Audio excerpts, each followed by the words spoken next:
What's up, my people? Welcome to the Mind Pursuit podcast, where we talk about anything and everything around the human mind. We have been having a conversation with Slalo. It's such an enlightening experience. I hope if you have not yet checked out our previous episode, by all means, go back and watch them and then come back to this one, because this one is gonna blow your mind up and also inspire you as well. So thank you for coming on board. Remember to subscribe, tell a friend to tell a friend, like and share. So karibu sana Slalo. Thank you. Thank you. How are you feeling today?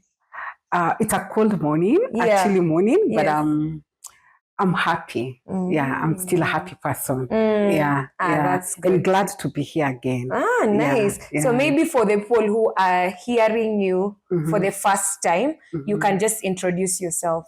Right. My name is Susie Lalo Kahema. Mercy likes calling me Slalo. And I'm a counseling psychologist. And in addition to being a trainer, and I know this is what I'm going to talk more today's event. Yeah. Nice. Yeah. So from our last session, you talked about us sticking to our lane. Like you are like, we need to understand ourselves. What are our strengths? What is it that we are passionate about?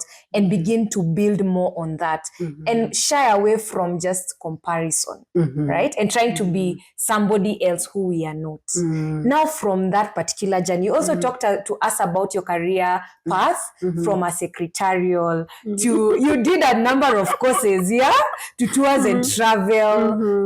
So from that, you are able to now come in contact with somebody who actually introduced you to the counseling journey. And this person, you mentioned that they were supporting you in your healing journey. Exactly. And he every time you went to visit him, you, by the time you were leaving, you felt so nice. And so I would want you to tell us more about now your counseling journey. How has that been? Where did you begin and all that? So take it away, Slalo.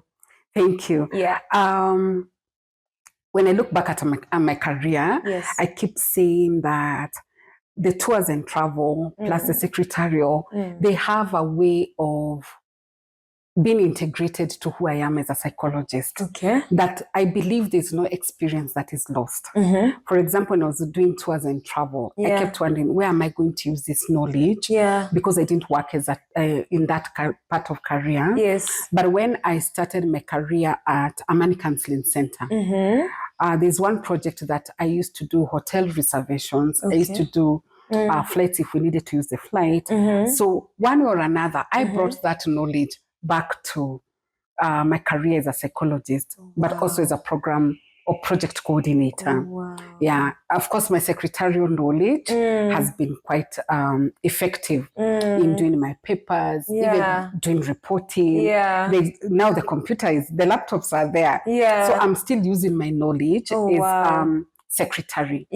My typing skills, especially, are very, very fast. And that has been quite a plus in my career as a counseling psychologist. So maybe before you continue, there's one of my mentors who told me once, Mercy, there's no right career. Exactly. And you're talking about how all these careers, in as much as they were not related, they are able to actually support you even today. Exactly. Exactly. What happens for people who are discovering purpose, you'll come to realize every journey and every experience that you have gone through or I have gone through, let me use myself for purpose of clarity. Every experience I have gone through, every setback, every promotion, every loss has one way or another found itself in my career path.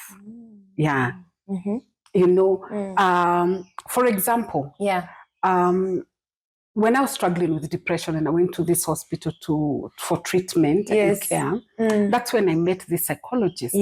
So can you imagine? And this psychologist is the one who put in me the desire to become a psychologist. Wow.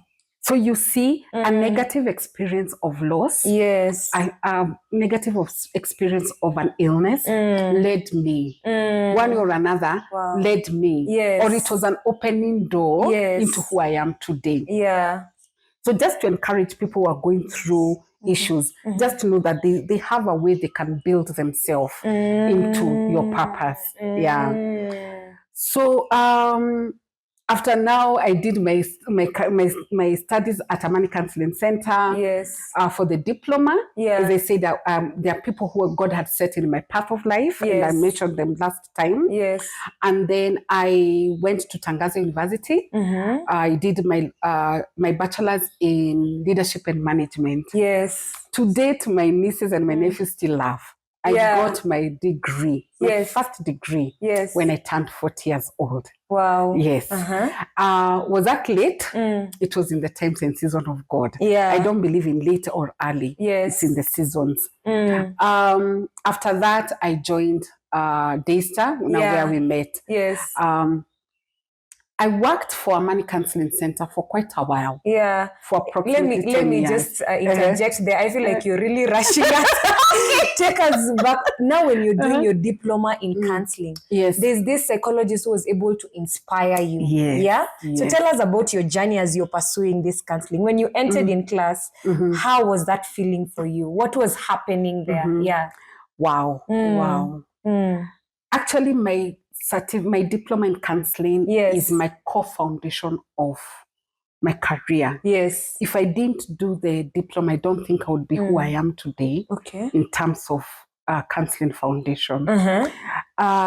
During my diploma, I met Aline Duku, Miss Aline Duku. Yes. And she's the one who kept encouraging me. And of course, in connection with the one I talked about for the certificate course, Mr. Gituru. Yes. And then Ruth Kinoro. Yes. Yes. So Aline was there strategically to help me, especially understand the issues I was going through. Yes. Remember, I was studying while I was still going through very, very heavy issues of loss, of separation. My health was not very good that time. I was struggling financially. I'd gone through a major life transition, if I can say that. So she kept me check. When I'm not able to go to class, because maybe I'm in one of my down moments, she would tell one of our colleagues, it's called Frank Lawrence. He used to be told, go and pick Susie on your way here. We used to stay in the same estate.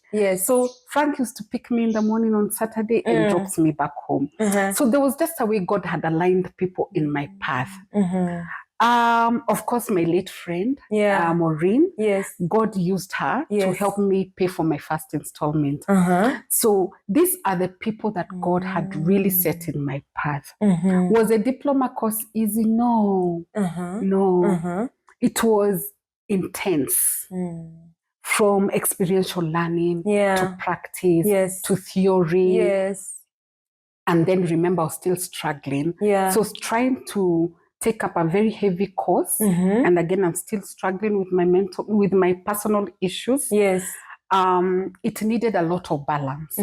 But imagine one way or another, the course by itself was giving me healing. Wow. Because as we're in class and and the lecturer is teaching about how to manage grief, I was getting insight. How to go through self-awareness. How to deal with negativity and embracing positivity. That helped me to continue through my healing journey. Wow. And of course, there are very many people who God had set in my path. Madam Anna Otende, she's late. Madam Ele Kambivi, who is still alive, who is still at Amani as the education executive director. Yeah, all of them. But I remember one day I went to class and our lecturer was training about psychoanalysis or something. And then because I was really confused, my mental space was not very good. And he kept talking about someone, Abraham or something. Maslow. So, I think he was talking about Maslow. And then I was asking myself, is he talking about himself?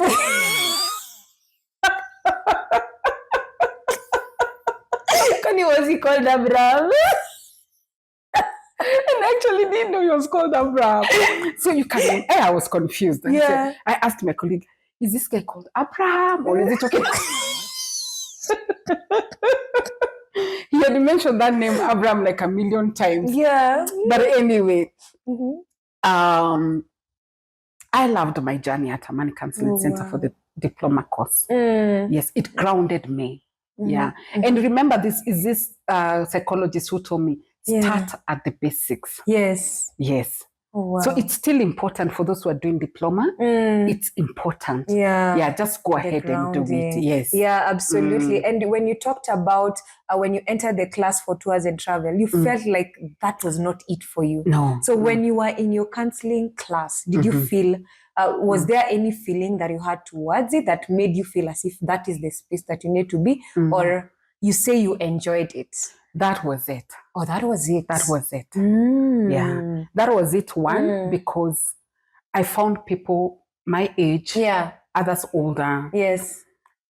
I found a class whereby people are talking about themselves. And I realized I'm not the only one with issues. Oh, it normalized. It normalized, what I was going through. Again, I was embraced who I was. Wow. A few knew what I was going through, but I felt embraced, like our friend Alfina.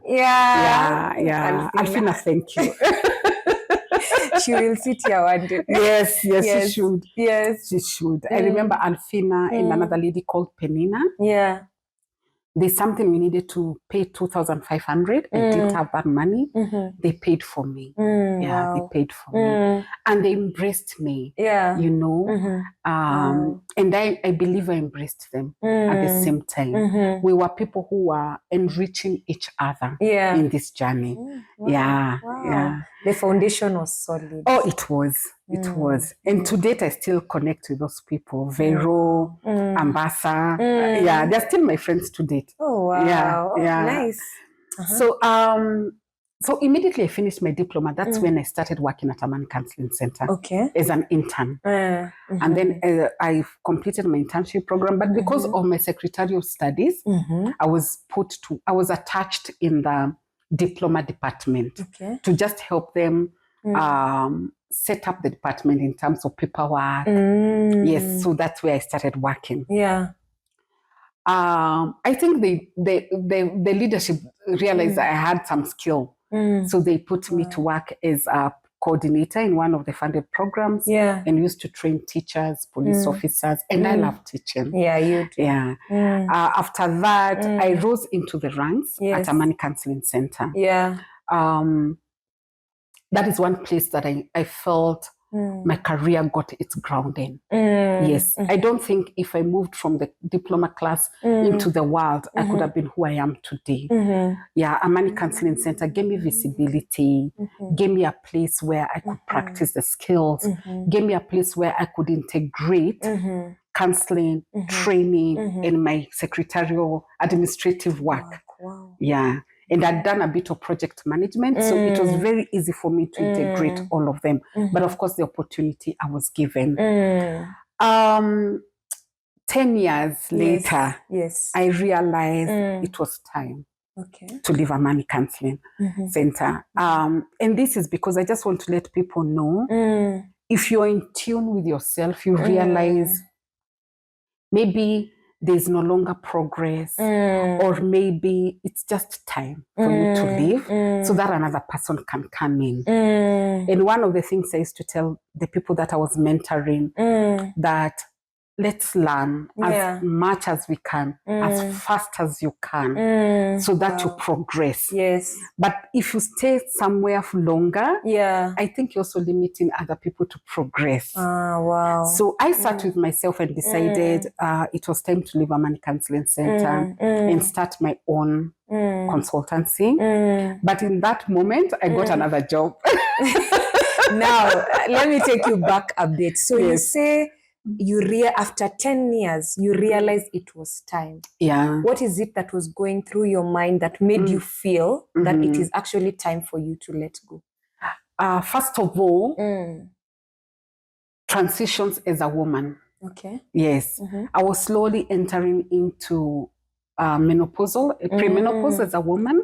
And you know, that is a season whereby we also get a lot of time to think through about life. what else am I supposed to do with my life? So I was in that time. Yeah. And I realized I need a change. Yeah. And then I don't like monotony. Yeah. So I kept thinking, I've done this for a very long time. I would love to do something different. Yeah. That is one.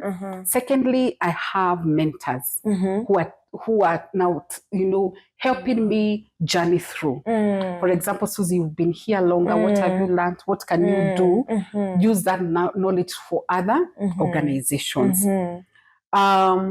Thirdly, just my body telling me you're done. Yeah.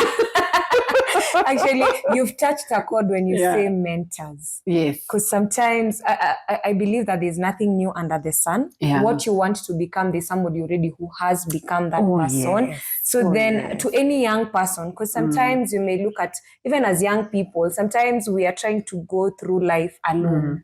What would you advise? How will they get mentors? You cannot do life alone. So we start at that. Yes. You cannot do life alone. We were created to socialize, to belong. We are social beings. Yes, we are social beings. Yes. Adam could not stay, for Christians, could not stay in the Garden of Eden alone. Yeah. Yes. He had animals. Yes. But there was no human being touch. Yes. So we were also created to be with people. And also for the people who are discovering career, there's nothing new. You're coming to enhance what is already there. Yes. Yeah. Even in this era, people are saying AI is new. If you go back, chances are it's not new. I heard it. No. So you need someone to work with you. Especially for the younger upcoming counselors. Yes. It's okay. Yes. Work with someone who has been there in the career longer. Let them help you to navigate. And the ones who have been in the career longer like us, we need to hold their hands, considering that also their times are different. Yes. In our times, there were no TikTok and etc. But in this season, there is social media, which they can use it for their advantage. So mentorship is important. Oh, wow. And where do we find these mentors? Now, staying with the counseling field. And I like what you said, like to any psychologist, young psychologist, how can you be able to plug into this? First of all, you need to mentors are all over. You can get them online. You can go back to university and ask for a mentor. Yes. For us in the KCPA, you can go and get mentors. Yes. But the question is, are you material? Are you open for coaching? Yeah, because you need to add to deal with that yourself first. You need to be mentorable and you also need to be coachable. And open to learning. Wow. Thank you for that.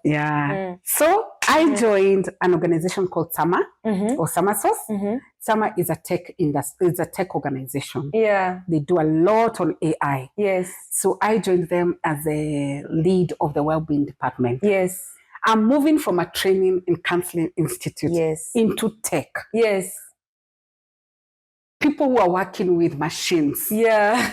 And I'm thinking, how am I going to plug in? Where am I starting? Yeah, but I worked there for 3 years. Yes. And it changed my perspective of well-being. It actually changed my perspective of our career as counselors and psychologists, whichever name that we can use. Our counselors and psychologists, we need to be open-minded and gain a new skill set. Because in the tech industry, I learned very many things. For example, collecting data, managing a department. Because I was not working just as a counselor, I was leading the department. And I had like 9 counselors that I was working with. Being a leader. Being a leader in this tech industry of young people between 18 to 30 something. Actually to 28. At some point, I was actually the oldest staff in that organization. So some were looking up to me as a mom. Some were looking up to me as, of course, as a leader. I learned as well how to come down into their level. There were fresh graduate students. There were projects that were getting people from Mathare, Kibera, and etc. So I learned a lot. How do I integrate all these? Yeah. How do I learn what they are doing very fast? Yes. So that I contextualize my department to suit their need. Oh, wow. Yes.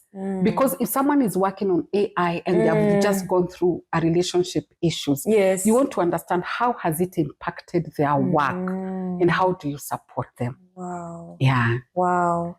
You are a good leader. I tried Wow. my best.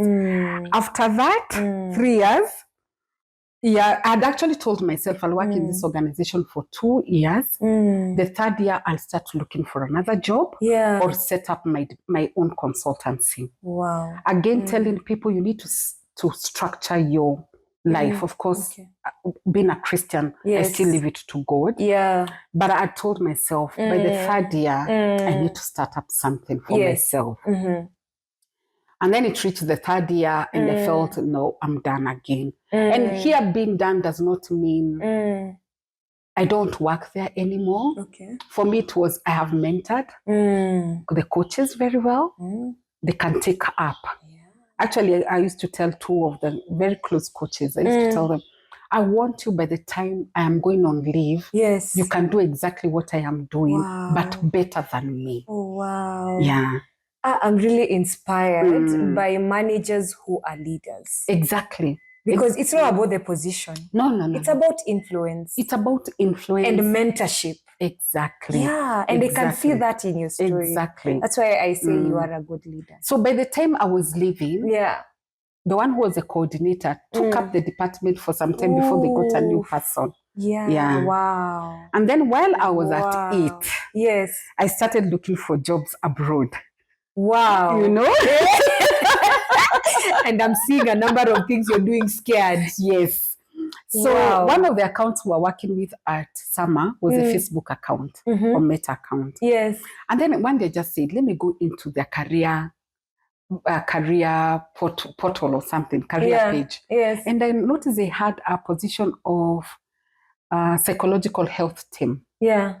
And I looked at the description and I said, I can fit on this one. Yeah. And then I just told myself, what's the worst thing that can happen? Apply. Oh, wow. I applied. The interview process was rigorous. I've never gone for an interview as rigorous as this one. Wow. Yeah. Tell us more. More situational questions.